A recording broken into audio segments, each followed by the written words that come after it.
Un gérant, 3 questions donc avec Sébastien Lemonnier, gérant action chez Mansartis. Vous allez nous présenter le fonds que vous gérez, donc il s'agit de Mansartis Europe. Donc c'est le fonds européen de la gamme de fonds donc ouverts au public au sein de chez Mansartis sur donc la classe actif d'action européenne. C'est un fonds éligible au PEA, donc ça c'est déjà le premier point. Et c'est un fonds qui se veut répondre avant tout à la logique patrimoniale de nos clients, donc qui n'est pas avec un biais particulier, que ce soit en thématique d'investissement, que ce soit en taille de capitalisation boursière.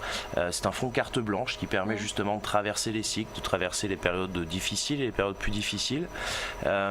C'est un fonds fondamental puisqu'on a la conviction que faire des raisonnements macroéconomiques ne sont pas forcément porteurs de performance à long terme, et on a une approche finalement un peu similaire à celle d'un industriel ou d'une société familiale qui est avant tout fondée sur le bon sens, sur la gestion du risque, mais pas forcément justement par rapport à un indice, vraiment par rapport à une logique patrimoniale de préservation du client.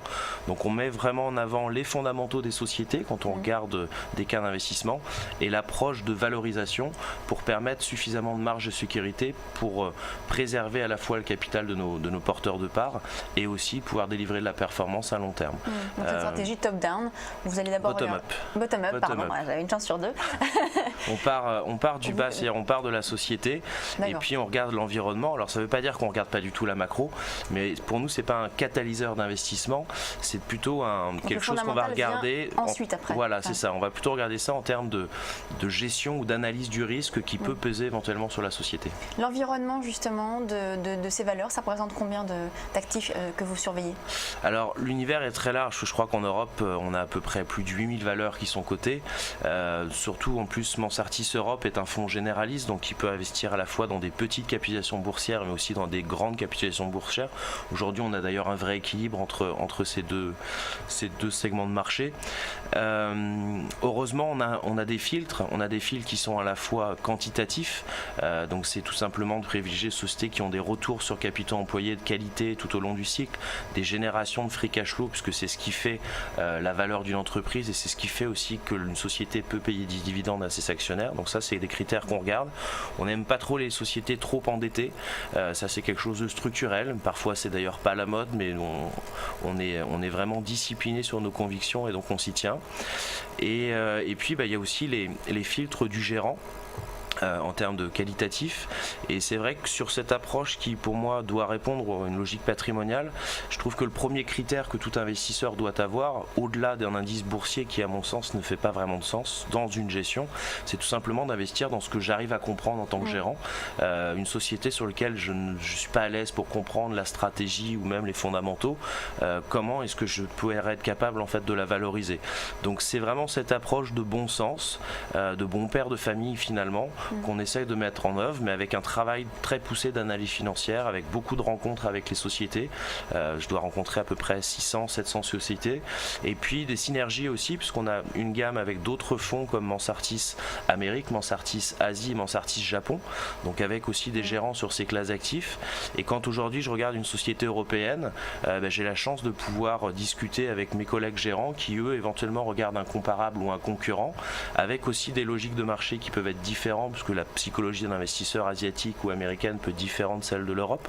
Et donc on a des vraies synergies, d'avoir certes peut-être une petite équipe au sein de Mansartis, mais d'avoir quelque chose de différenciant et d'assez rare, c'est-à-dire une vraie gestion de spécialistes par zone géographique qui fait qu'on a des synergies les uns avec les autres et qu'on travaille très bien ensemble pour apporter sur chacun des fonds de zones géographiques différentes de fortes convictions. Alors parlez-nous maintenant de vos justement principales convictions chez Mansartis Europe. Alors sur Mansartis Europe, aujourd'hui on a une vraie conviction sur l'industrie du ciment. Donc parmi les 10 principales lignes du fonds, vous allez retrouver du Lafarge ou du Vicat. Pour un peu d'ailleurs deux raisons différentes. Lafarge c'est avant tout un acteur qui poursuit sa restructuration en quelque sorte. Et la fin de la restructuration, c'est cette fusion annoncée qui est de plus en plus imminente et sur laquelle on pense qu'elle est très probable avec Holcim, qui doit créer de la valeur pour les deux sociétés, et on pense nous plus pour Lafarge, à la fois sur un levier opérationnel, un levier financier et aussi une amélioration un peu fiscale pour le groupe.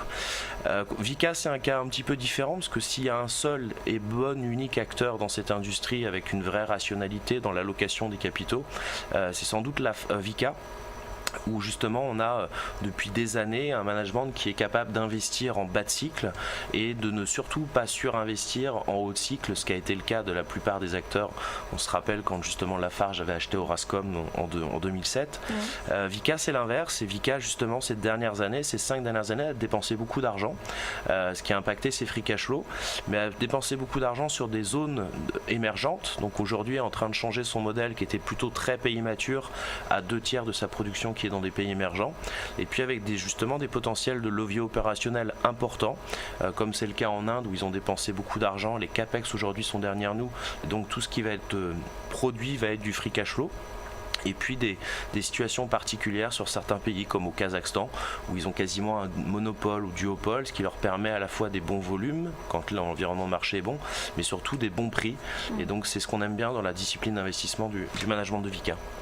D'autres valeurs, vous avez parlé donc de Lafarge et de Vicat. Est-ce qu'il y a d'autres valeurs également que vous recommandez, que vous suivez en ce moment? Alors on a regardé un peu l'industrie aussi automobile et les fournisseurs automobiles sur lesquels on était un petit peu présent, avec notamment une position en Volkswagen. Et puis l'année dernière, quand il y a eu le sell-off justement sur les small et mid cap, pendant le mois de juillet jusqu'au mois de septembre, on s'est intéressé à plusieurs acteurs et on a notamment fait une position par exemple en Plasticomium, donc un acteur bien connu en France, tout simplement en se disant quand ce genre de titre perd 25-30% en l'espace de quelques semaines, est-ce que vraiment ces fondamentaux ont changé? Donc peut-être la valorisation à un moment donné était un peu trop élevée, mais on trouvait qu'il y avait des excès, donc on a été sur cet acteur-là.